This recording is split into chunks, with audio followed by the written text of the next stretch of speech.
everyone. Today we're going to be taking a look at maybe the best LEGO minifigure series that has ever been put out. We have the D&D minifigure series. So I am a fan of D&D. I'm not a die-hard fan. I don't know a whole lot of like the lore of the characters, but I very much enjoy the game. And you know, Baldur's Gate is a lot of fun. I do like custom games with my Lego table. So this series was a really good one. All the minifigures are pretty dang stellar. I don't think there's really a weak one in the line, and they're all pretty awesome. They all also come with this exclusive minifigure base plate with the cobblestone print on it, which is really nice. So without further ado, we got 12 guys to look at, so let's get right into it.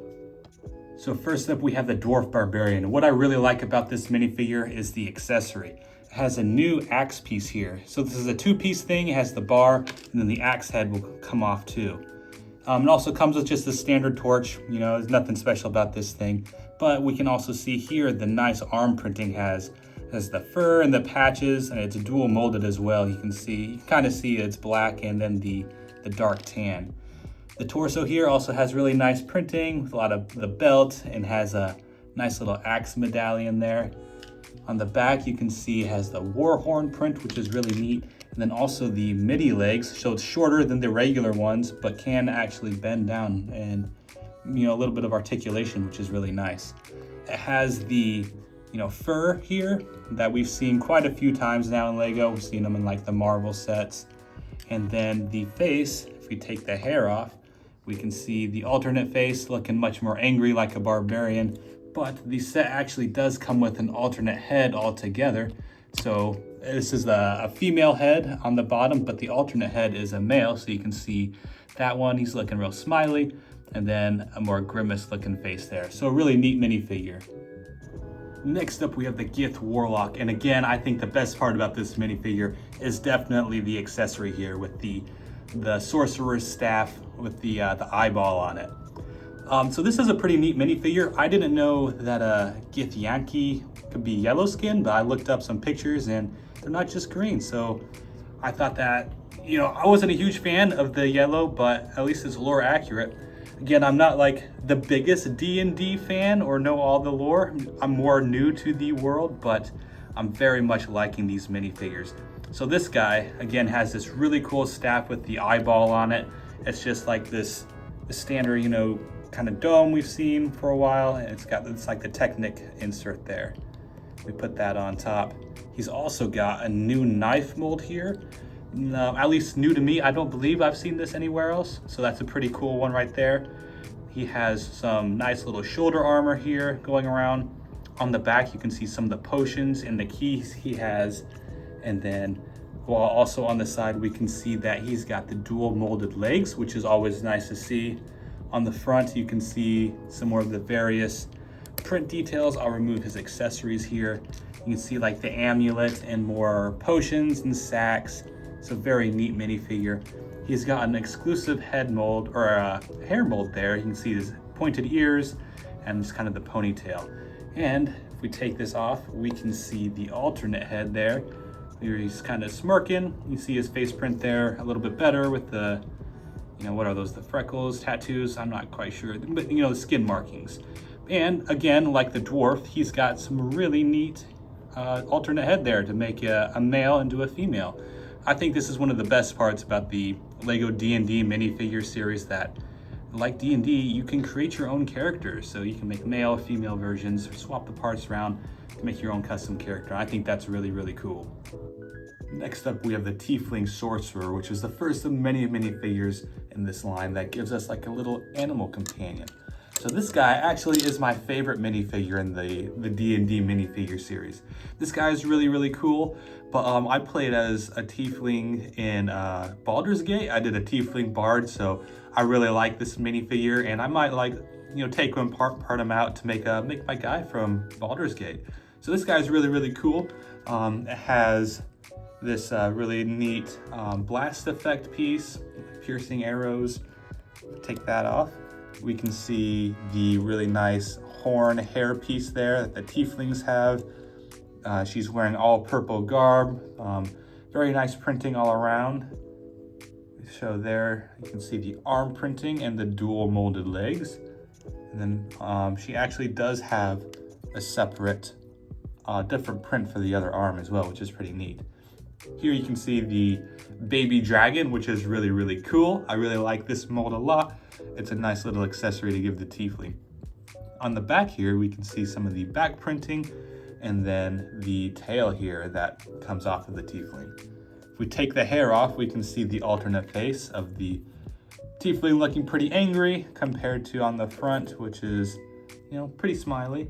And then she does come with an alternate head with a very serious looking face for a male, and then a little smiley one. So you can switch between the male and female on this one too, which is always really nice to see. All right, here we have definitely the fan favorite of the wave, the Dragonborn Paladin. And I can definitely see why. This guy is freaking awesome. He's got really thick armor. He's got the cool dragon molded head. He's got this awesome mace there. A dragon shield, which is just really, really neat. I can remove the accessories here. And this is just a cool little, you know, mace there. It's got the kind of like sparkly trans clear material, then kind of just like a tassel. It's just really, really cool. We can also see there, he's got leg printing. Again, always nice to see.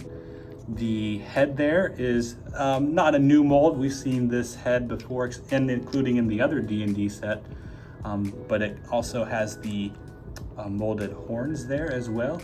You can kind of see poking underneath there the printing underneath the suit of armor, and this is a very cool armor looking piece. You can see the print on the front there and nothing on the back, but this is going to be a Castle fan's favorite thing. Like I've already seen, you know, people mass collecting this minifigure, not for the Dragonborn, but for this body.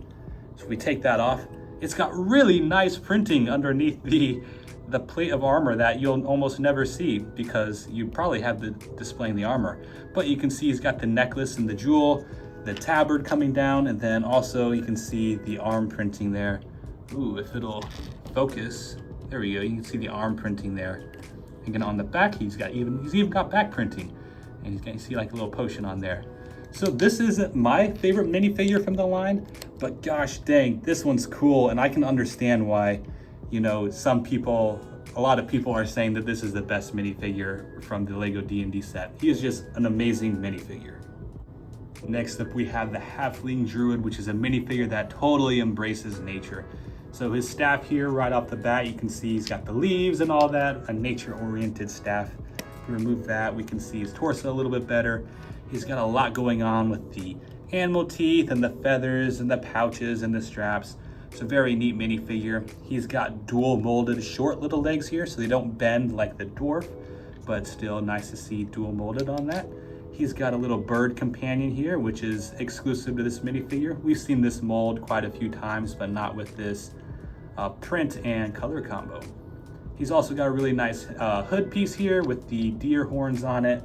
I think it really brings it a lot together, and lots of, you know, custom ideas with that as well. You can also see his face a little bit better with that off. He's got the sideburns and a big old smile.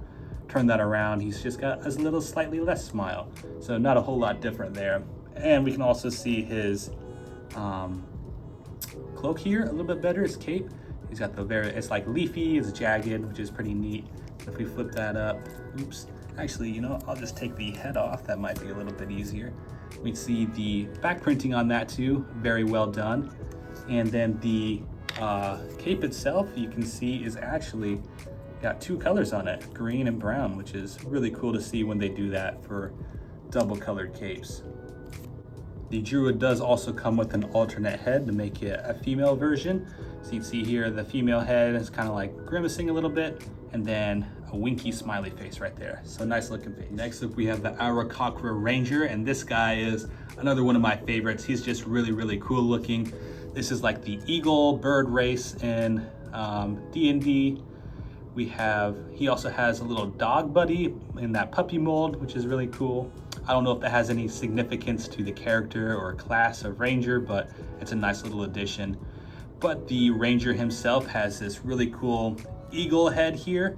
I'm not quite sure if we've seen this molded before in something else, but I think it looks phenomenal right here.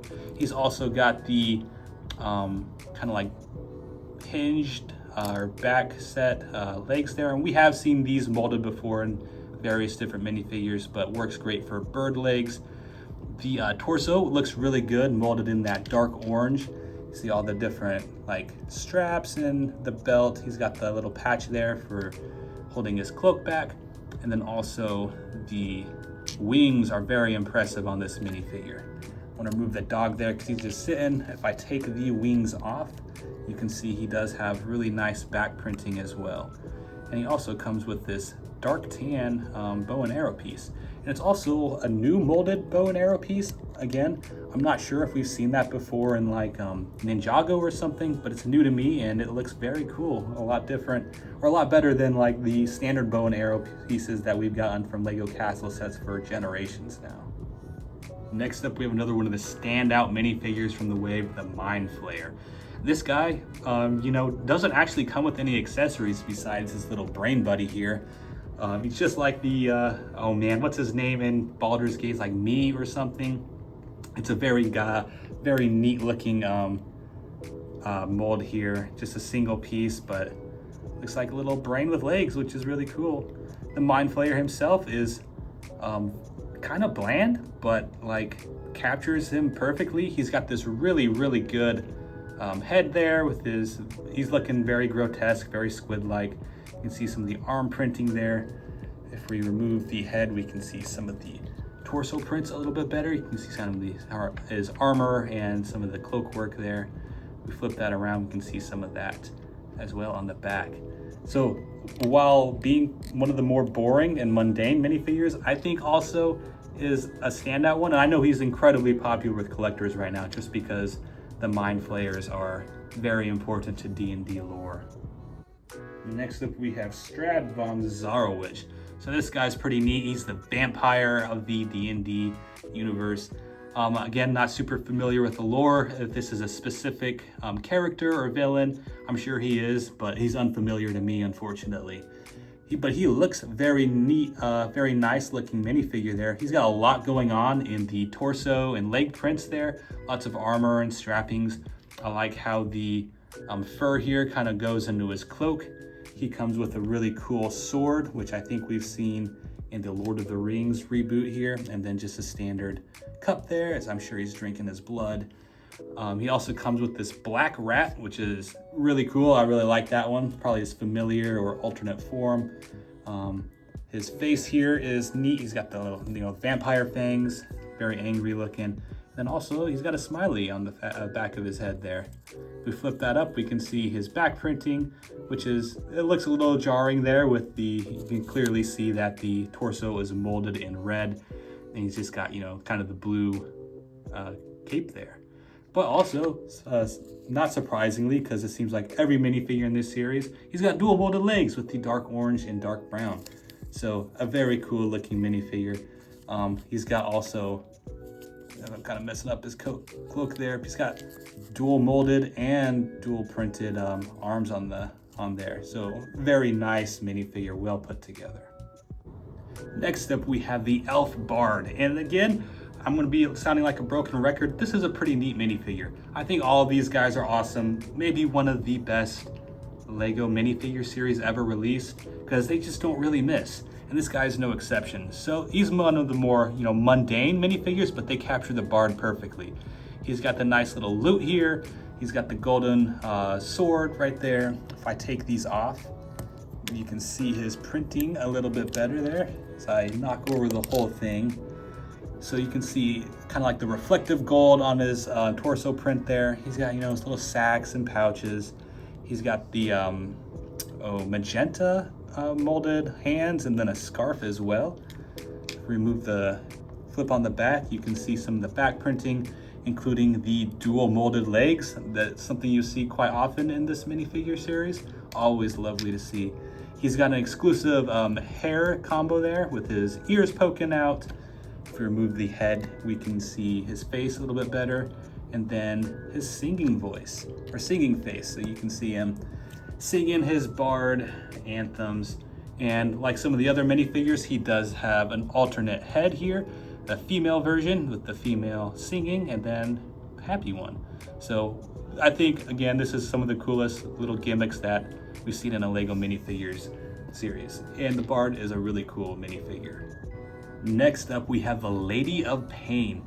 And this is just a phenomenal minifigure. This is such a good guy. So I'm going to show that I don't know. I have no idea who the Lady of Pain is in the D&D lore. I don't know if there's multiple of her or if this is just like a specific character. She's got this cube here. Again, not quite sure what that is, but it's got a very neat print.